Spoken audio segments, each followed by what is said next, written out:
Ya,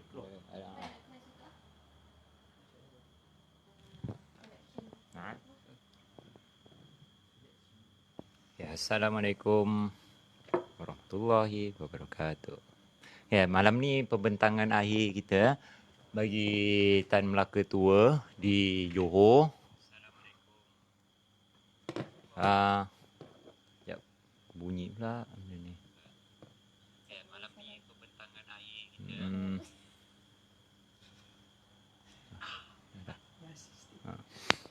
Malam ni pembentangan akhir kita bagi Tan Melaka Tua di Johor. Malam ni yang akan menutup pembentangan kita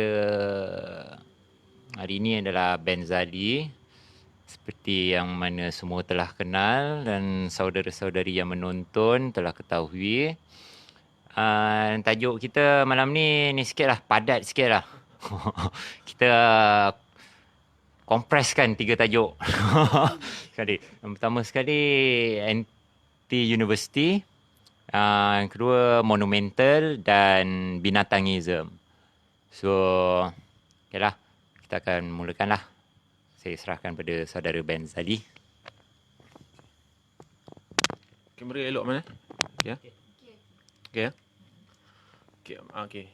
Boleh ya. Terima kasih kepada saudara Izzam Iman yang sebagai penganjur ataupun tuan rumah kita pada hari pertama dan hari terakhir. Sebenarnya esok last lah kan. Tapi sebab 1 bulan saya ada kerja lain. Jadi esok adalah hari saya balik lah. Tapi macam kita akan buat malam ni adalah 3 tajuk. Anti-university, monumental dan binatangisme. Tapi setiap tajuk itu 1,5 jam 1 jam 30 minit Dan sebab bateri ni lama sikit saya fikir kita boleh ada soalan boleh kita tambah sejam kan. Maknanya saudara fikirlah kan. Tak habis pukul berapa kita tengoklah kan selagi dia ni. Okay, tak apa.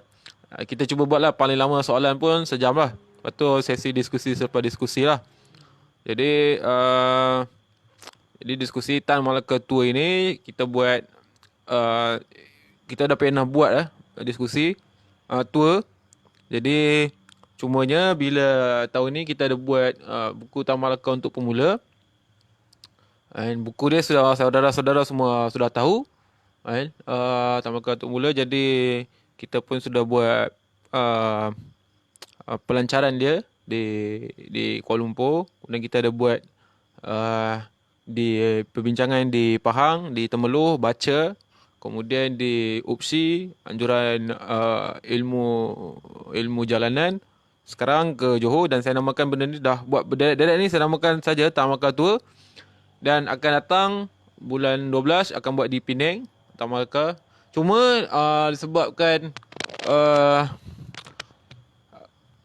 masa yang agak suntuk dan mungkin sebelum ni saudara sudah tengok kita ada bincang tentang Tan Melaka ini dan di Kubu pun kita ada buat juga selama 3 hari turut-turut, Kubu Trialog. Jadi saya ingat yang ni mungkin lain sikit. Dan juga sepatutnya kalau ikut di poster itu tidak ada tentang anti-university. Tapi bila semalam saya pergi di UTHM, jadi saya fikir elok kita twist kita ubah sikit. Kita bincang juga tentang anti-university. Dan disebabkan masa yang suntuk, maka saya akan bincang anti-university, monumental dan binatangisme. Tapi semuanya sangat terhad sebab setengah jam. Saudara Iman akan ingatkan saya setiap 30 minit akan habis yang mana? Maknanya kau baca 30 minit daripada sekarang, daripada tadi tu boleh. Baik. Jadi ini buku anti-university anti-university. Jadi saya dah faham lah anti-university ni apa kan? Suatu invitation, suatu jemputan kepada saudara-saudari untuk memikirkan semula tentang makna universitas. Indonesia panggil universitas, jadi kita nak mikir semua tentang makna universitas. Jadi sebabkan masa terhad dan tentang anti-university ini juga telah pernah dibincangkan sebelum ini. Buku ini diterbitkan tahun 2018, pernah dilancarkan dan dibahaskan di Kubu, di Burger King. Jadi saudara boleh tengok di sana, tapi saya ini mungkin nak mengulang, membaca beberapa petikan yang baik dan mungkin kita boleh renungkan bersama bahawa supaya kita bukanlah sekadar kepada yang pergi masuk universiti, bukanlah sekadar pergi masuk dan keluar dan sekadar untuk mencari kerja, walaupun itulah sepatutnya dapat kerja di universiti, selepas universiti. Tapi lebih daripada itu, kerana saya berfikiran bahawa universiti adalah sebenarnya yang tempat yang tujuan dia adalah tempat untuk mencari kebenaran. Universiti tu. Tapi dah kita duduk dalam kapitalis, maknanya sekarang ni orang pergi universiti untuk cari pekerjaan. Tapi pekerjaan tak ada. Masuk universiti cari pekerjaan tak ada. Okey. Baik, jadi saya baca beberapa petikan ya. Sebab ini adalah buku kompilasi ya. Banyak orang tulis di sini dan akan datang, saya ingat tahun depan kita akan keluarkan Anti University Volume 2 Doakan ya, semoga berjaya. Okey. Kata Greg Griffin, kampus itu enggak bikin kalian jadi pintar. Dah terjemahkan ke bahasa Indonesia. Kampus itu enggak bikin kalian jadi pintar. Kata ujar Greg Griffin, vokalis yang menyandang master di bidang geologi di UCLA dan gelar PhD di bidang zoologi. Tapi Greg Griffin ni siapa? Saya pun tak kenal juga kan. Jadi kalau saudara-saudari tengok di belakang ni memang ada simbol Renaissance orang apa? Renaissance man. Pencerahan ni dia lelaki bogel tu. Waktu dia buat macam apa, Renaissance man ni orang yang polymath . Dia boleh macam-macam benda. Macam Leonardo da Vinci kan dia boleh melukis, menulis, apa lagi dia boleh buat? Muzik ke apa? Banyak lagi dia ni . Itu simbol kepada orang Renaissance man. Baik. Saya akan baca puisi dekat sini, puisi yang pernah saya tulis sebelum ni. Di sini tidak ada carte blanche. Saya baca begitu saja. Di sini tidak ada carte blanche, semuanya kena mengikut, semuanya kena pak turut. Hanya angguk, hanya yes, hanya geleng jika disuruh geleng, hanya no bila disuruh no. Tidak ada kebebasan fikrah di sini tidak ada carte blanche. Pemenjaraan pemikiran berlaku di sini, di tempat ini, di bumi ini, di negeri ini, di tanah ini. Di sini tidak ada carte blanche. Akal mereka mati di sini, dilumpuhkan secara senyap. Hanya Tuhan yang akbar tahu betapa besarnya dosa jijik mereka. Semuanya didoktrin menjadi mesin atau robot untuk sesuatu yang kononnya masa depan. Tiada apa yang boleh dilanggar, tiada apa yang boleh didobrak. Di sini tidak ada carte blanche. Otak kami hanya membuntut sahaja, mengekori punggung yang terletak sama paras dengan kemaluan binatang, hanya dibenarkan bernafsu kelamin, bercakap tentang perut, bercakap tentang makan apa, nak makan di mana, apa, nak makan siapa.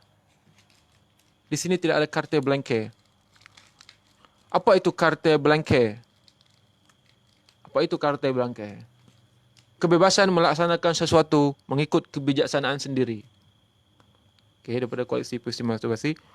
Mungkin dekat sini kalau saudara yang dah ada anti universiti ni, saya nak buat pembetulan juga. Kalau di sini nak mana di mana, patutnya nak makan di mana. Saya silap ya. Jadi ada satu lagi pembetulan saya akan sebut nanti.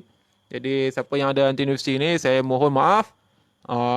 Boleh buat pembetulan, nak makan di mana. Baik.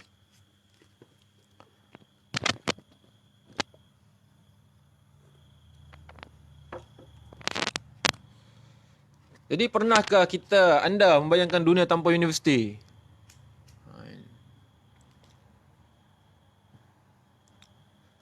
Pernahkah kita membayangkan dunia tanpa universiti? Atau apakah salahnya universiti untuk semua? Jika kita mendakwa universiti ini adalah penting untuk umat manusia.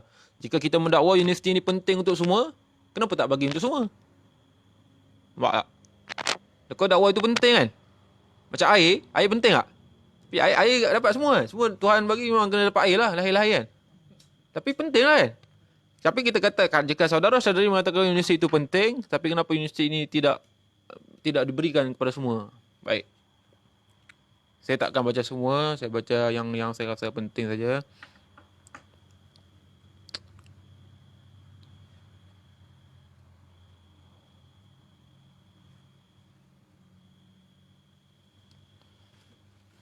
Saya tengok ya, universiti ni sepatutnya dia memecahkan masalah. Sepatutnya universiti ya. Tujuan universiti adalah untuk memecah masalah. Tetapi sebaliknya universiti ni lebih menambah masalah. Apa masalahnya? Apa masalahnya? Saudara-saudari yang berada di sini. Sebutkan satu. Ha? Tak. Saudara? Rizka? Apa masalah universiti? Masa makin mandom. Atifi? Tak apa. Kita tak masuk universiti pun kita masih boleh bagi jawapan kan. Apa maknanya? Saudara tengok apa masalah pada universiti ni? Mengongkong. Saudara Syahdan?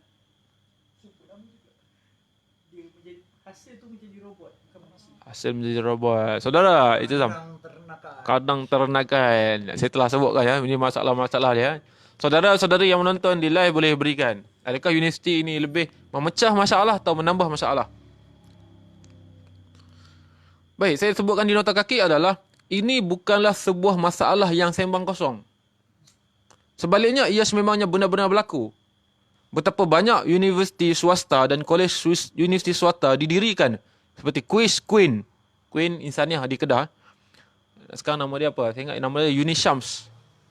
Dan banyak lagi kui lain. Saya panggil kui. Kolej Universiti Islam. Kui. Queen. Jadi kita panggil kui ya. Jadi bila saudara ingat kui, ingat saya. Kui ya. Jadi Kolej Universiti Islam. Kui. Jadi dan banyak lagi kui lain yang telah menyusahkan orang-orang tua di kampung untuk memasukkan anak-anak mereka ke dalam universiti untuk mereka berhutang dan anak mereka berhutang PTPTN. Dan sebab sebelum PTPTN ialah kan, PTPTN hutang pelajar itu, tapi mak ayah nak hantar anak pergi universiti pun mak ayah berhutang. 2 kali hutang ya. Sebab sebelum saudara kena ingat, sebelum saudara-saudari dapat PTPTN, saudara kena ada duit dulu kan. Jadi mak ayah saudara kena keluar satu, dia hutang untuk hantar saudara-saudari ke universitas. Kemudian selepas tu hutang yang saudara-saudari pula kena hutang. Nampak tak? Ini universiti yang kita kata penting kan ni. Dan ada yang tak mampu meneruskan pengajian dan ramai yang habis belajar tak ada kerja. Kan? Maksud dia dalam masa buat itu ada yang tak mampu teruskan pengajian, jadi drop out. Dan sementara ada pula yang ramai lagi habis belajar, tak ada kerja. Atau bila ada kerja, bukan pekerjaan seperti yang dipelajari dalam kursus yang dipelajari di universiti. Ada kawan belajar di institut guru, akhirnya tak dapat kerja, jadi wartawan, jadi benda lain. Tidaklah salah, kan? Tetapi apa fungsinya universiti ni? Kan? Contohnya kita order makanan. Kita nak makan kat restoran Iman, kita nak makan kotiau. Kita order kotiau. Kita nak makan kotiau. Dia hantar nasi lemak pula. Memanglah nasi lemak tu kalori ke sama ke, sedap ke. Tapi kita nak makan apa kan? Apa tujuan kita nak order kat sini kan? Itulah dia. Kita nak jadi jurutera tapi dapat kerja lain. Bawa Gojek. Kan? Memanglah dapat kerja kan? Tapi saudara fikirlah.